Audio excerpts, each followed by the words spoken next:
when we're continuing to talk about the idea of rise and who was it that gave us the boost? Where did we find some of those people or those mentors that were really impactful to us? I have a handful of people, and I think about there was a man, his name is Mark Hall, and I started out part of my career at CMT MTV Networks. And he started coughing really hard one day when we were doing interviews for this big TV production. And I had just followed him along because I really wanted to absorb and learn from him because he was very talented. And I sat at the back of the room and he started coughing so hard one day that he, in the middle of the production, handed me his outline of the interview questions. And I sat down in front of the lights and just had to keep going for him. But because of something like that for him, that he was able to have me go alongside him and learn from him, and then trusted me enough to take on something that when we're continuing to talk about the idea of rise and who was it that gave us the boost? Where did we find some of those people or those mentors that were really impactful to us? I have a handful of people, and I think about there was a man, his name is Mark Hall, and I started out part of my career at CMT MTV Networks. And he started coughing really hard one day when we were doing interviews for this big TV production. And I had just followed him along because I really wanted to absorb and learn from him because he was very talented. And I sat at the back of the room and he started coughing so hard one day that he, in the middle of the production, handed me his outline of the interview questions. And I sat down in front of the lights and just had to keep going for him. But because of something like that for him, that he was able to have me go alongside him and learn from him, and then trusted me enough to take on something that really changed my trajectory and where I thought, I could be, where I could go, what was possible, and how I could show up and be capable of doing some of these jobs.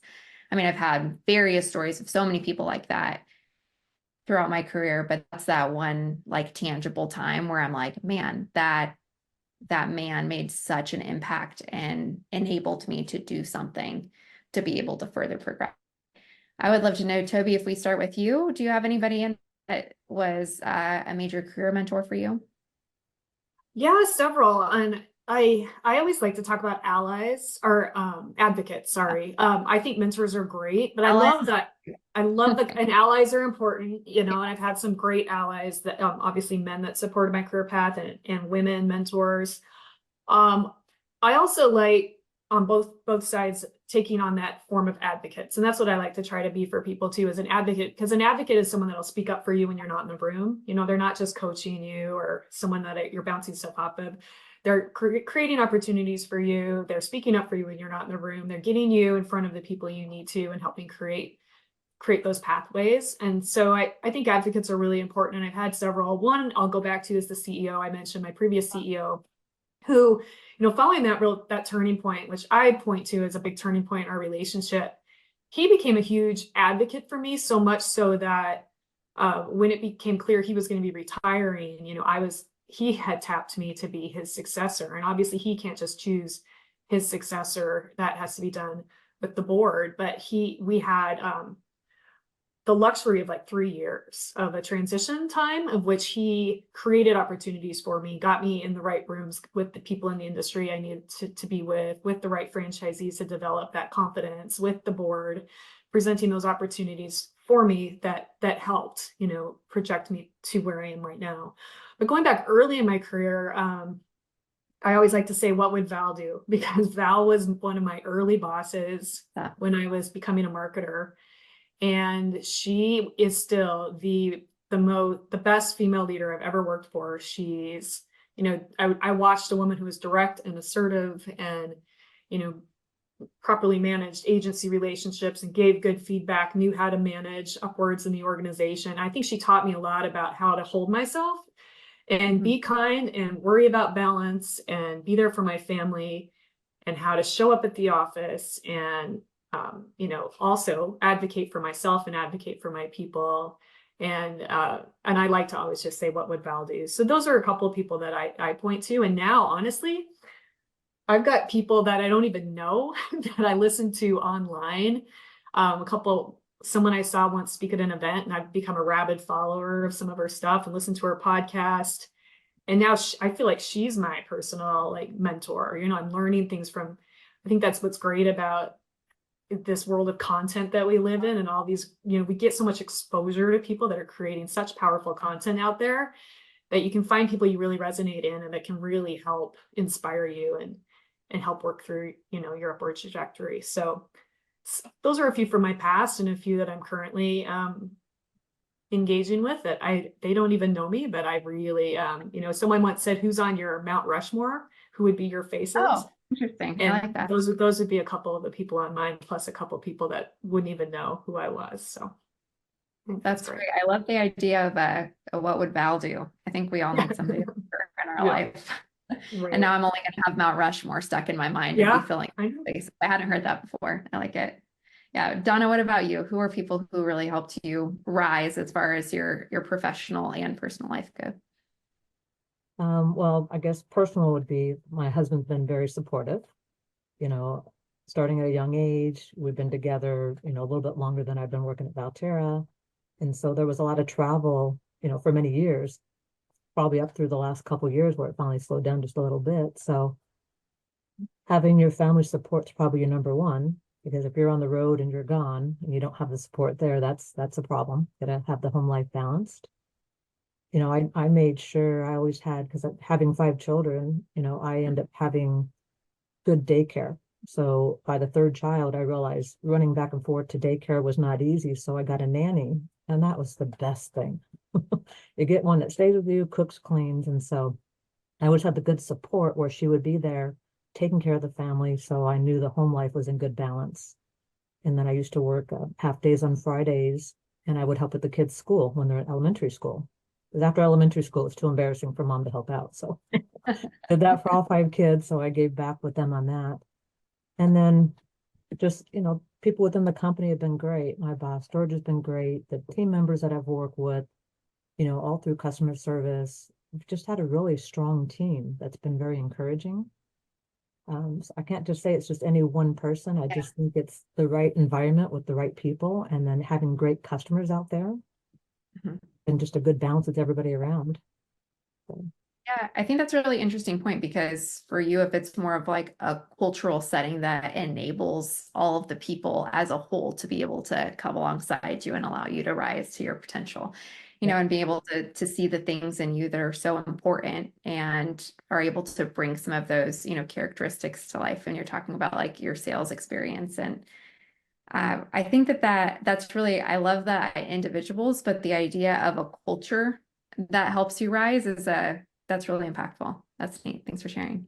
You gotta like be working, right? Because we spend a lot of time. It absolutely. It can't be just a job. It's got to be a career. It's got to be something you really believe in. And Valterra, I feel like it's family. So. Yeah, that's huge. Especially, I mean, I know that there's been days where, there's been personal things that weigh really heavy. And, like you're talking about, like bringing yourself into work with so many different things. You have a hard day, to Brenda's point too. And when you have that support around you of people who acknowledge who you are and what you're capable of, and having a bad day doesn't change that as a whole, that's a good place to be. You can actually like value and see the value of your culture and of that overall network of people who surround you, even in those hard days. Yeah. Brenda, what about you? What about you for as far as the individual people or culture, or what do you feel like it's been for you that's enabled you to really rise? I think for me, I lost my mom pretty young. She was a great example of just perseverance, had battled, unfortunately, an illness, and she was 49 when she passed. So, but watching everything that she had accomplished and just really what she had instilled in me has been, it really is the guiding light, right? And I still, even though she's been gone now for a really long time, it's still this desire to make her proud. And then the other person in my personal life, this is going to sound so crazy, so you guys bear with me. I am divorced and I kept custody of my in-laws in the divorce. So my ex-mother-in-law, who I love dearly and who just has always showed up for me, even after I went through, you know, it was personally devastating. I got divorced in 2010. And to see how she showed up and supported me and was a leader in a big hospital organization. And, you know, we kind of made a pact that regardless of what had happened in my personal life with my marriage, that we were still going to be there for each other. And she really helped, along with my father-in-law, to support me and the kids so I could travel and do different things. So a lot of gratitude for her and the years in my career. And obviously looking back at my mom just for the foundations and things that she laid for me up until that point. People joke and laugh with me all the time because I'm remarried and now we spend holidays at my ex-husband's parents' house because that's just the community that we decided to create because we knew that was going to be the best thing for our children. Professionally, I go back to Matt Wagner. We started back in 2007 at the same time. He's one of the most brilliant minds I've ever met. And I often joke and call him a magical unicorn. And what I mean by that is he's so brilliant and smart, but he's so relatable. And he's just been a great example for me. And even when I think there's nobody harder on ourselves than ourselves, right? And to be able, we get self-critical. We think about everything that we say sometimes and wish that we could have said it differently. Heck, I'm thinking back to the first question that you asked me today. And I wish that I would have maybe, you know, framed that up a little differently. But I think just having that support and something that he's taught me, it's okay to make mistakes. If we fail fast and we pick ourselves back up, and it just can't be a life sentence. And I think I referenced that earlier, but that's really the culture in which we operate.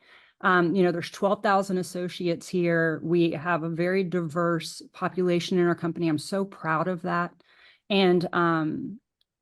And I think it's just how we show up for them. And I think he's been a great example for me and showing me how I want to show up for my team. So if there's, I'm just so grateful for the leadership that's been around me and the example that he sets. And then hopefully I'm able to take that and do the same thing with my immediate team members and then the team members, you know, all throughout our company. But yeah, I know the ex-mother-in-law thing's probably got you guys scratching your head. It just works for us. So. I love it. I think that there's all those people too, which, you know, people that come into your life for seasons and reasons and however you want to, you know, play out that discussion, but that regardless of what their connection is with you, they get a chance to deeply impact who you are and change the course of how you see things in the future. And I think that's beautiful. And even just your overall tone in everything that I've heard you say so far, Brenda, is truly just having gratitude and just the idea of how having gratitude also allows you to rise because you're not focused on the things that are weighing you down. Like with a perception or perspective shift, you're able to move throughout any of these, you know, the ups and downs that life and careers throw at you. But with a, you know, deep sense of gratitude, you can overcome a lot of things.